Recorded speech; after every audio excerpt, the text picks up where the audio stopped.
Hello, good afternoon. This is Carrie from Wandering Angel Studio with another video for you. If you're like me, you have a lot of Tim Holtz paper. I'm collecting the 12 by 12 paper pads because they've been discontinued. So once all the stock has been sold, they're gone. Well, you'll notice that some of the paper pads have sheets in them that look like this. They have 12 pieces of 4-inch by 3-inch paper. And these individual pieces all together on this page are just miniatures of what's actually in the paper pad. In this case, it's from Dapper, the Dapper paper pad, 12 by 12. You may be thinking, you may have looked at these and thought, well, now what do I do with them? Well, today in this video, I'm going to show you. We're going to make matchbook mini journals using these patterns from the Dapper collection, okay? And I'm going to show you how to cut those, and tea-dyed paper that I have. Now, this is a great way to use up these odd papers if you're not sure what to do with them. Okay, so let's get started. First thing I'm going to do is bring my handy-dandy Tim Holtz trimmer in here. And what we're going to do is we're going to trim at 9 inches, at 6 inches, and then again at 3 inches, and that way we'll have 4 equal panels. I'm not going to do all 4 matchbooks today. I'm just going to do one so that you'll get an idea of how to do it. But this really helps with using up that paper. So I made my first cut at 9 inches, making my second cut at 6 inches. Making my third cut at 3 inches. Okay, now what we have is we have 4 paper strips. Okay, 4 paper strips here. And before I go any further, I want to give you an idea of what I use these for, these little mini journals. I like to use them in my junk journals. I don't have one handy sitting on my desk, but I also like to make journal folders to kind of keep ephemera in, or sometimes what I'll do is I'll send a little mini folder to my friends. And this is an example of one of the mini folders that I made using Tim Holtz paper. I'm not sure which, I know this is the Dapper paper pad. I think this is Memoranda, but I'd have to double check on that, so don't hold me to it. But this is kind of a, grungy, shabby sort of folder. As you can see, it's got the little tab on the side. And yes, I'll be doing a video on how to do this folder.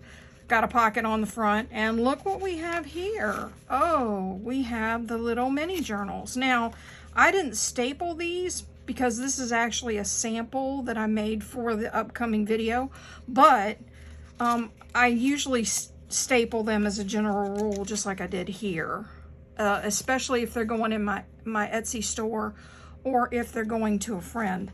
And they can choose to take the staple out or not, but there's another one here. And then some of the paper pads have little squares where there are 16 2-inch squares a page. I think that's how it works out. Well, guess what? You can make little mini matchbooks as well. And I'm not going to show you how to do those today. I'm just showing you this to let you know that you can use those paper pads that way. You see how this is? Okay. And so you can use those little tiny images as well to make a mini book. And if you want me to show you how to make the mini book, how to cut and measure and all, leave me a comment and I'll shoot a quick video on it. So just for brevity's sake, I'm not going to make both of them today because I want to give you an idea of what to do, because this can be scaled up or down, and you don't have to use this particular pattern paper. The reason why I'm using this is because I've had it in my paper pad forever, and quite honestly, I didn't know what to do with it until I discovered these neat little mini journals that I can use as ephemera for my art journals. Okay, so enough of that. Let's bring in the score pal, and I'm going to score these at 3 inches, excuse me, at 4 inches, because you've got 12 inches wide and they're 4 inches tall by 3 inches deep. So I'm scoring it at 4 inches and then again at 8 inches. Okay, so that's our score lines. And kind of make a decision before you score as to which side you're going to use. Can you use directional paper with this? You sure can. But just be wary of how it's gonna, how it's gonna affect the overall design. I'm using this side for that reason, because it's directional. Okay, so we're gonna fold it here and here. And I'm actually gonna go back and crease these folds. Isn't that cute? Doesn't that make a cute back? I just love those numbers.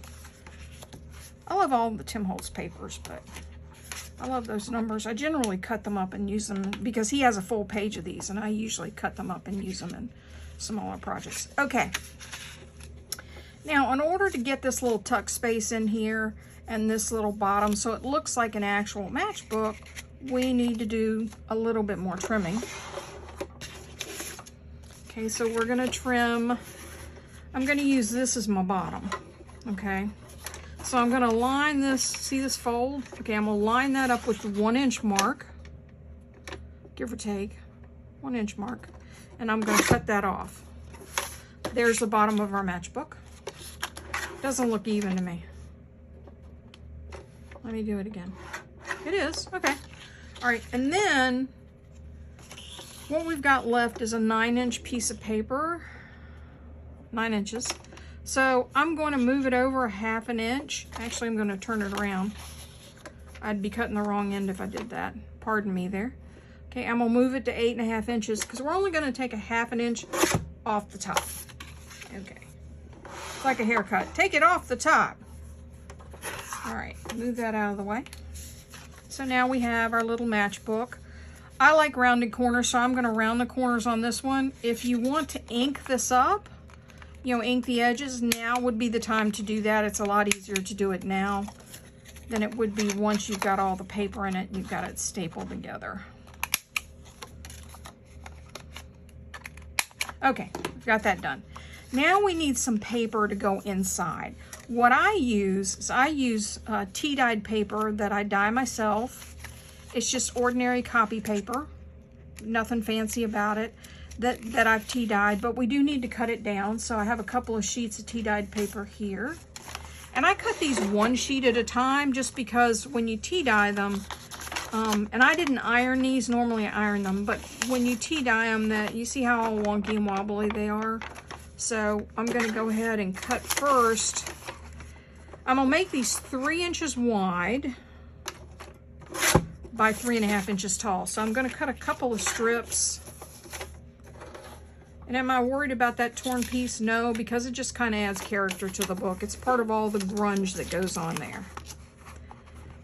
So 3 inches.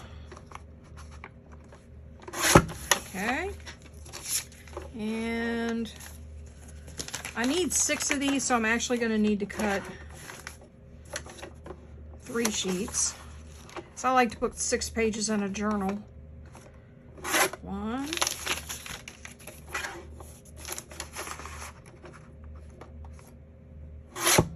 Take that back. I only need 2 sheets of tea-dyed paper. In case you're wondering, by the way, this is standard 8.5 by 11 inch paper. That's what I started with.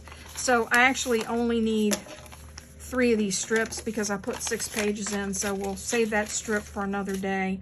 So that means that you only need 2 full-size pieces of paper. Okay. Sorry, I shouldn't have wrinkled that and talked at the same time. Alrighty. Now we're going to cut them down. And I do this all at the same time.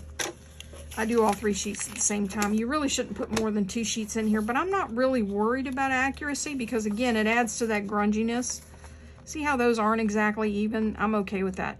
So I'm going to cut them at 3.5 inches. Now, the reason why I cut them shorter, if you look here, okay, is time you put them in and you staple them up, they tend to scoot a little bit, and I want to make sure that there's plenty of room on that cover. Okay, know that you can unstaple these if you want to and use them as individual pages, or leave them unstapled. It's entirely up to you.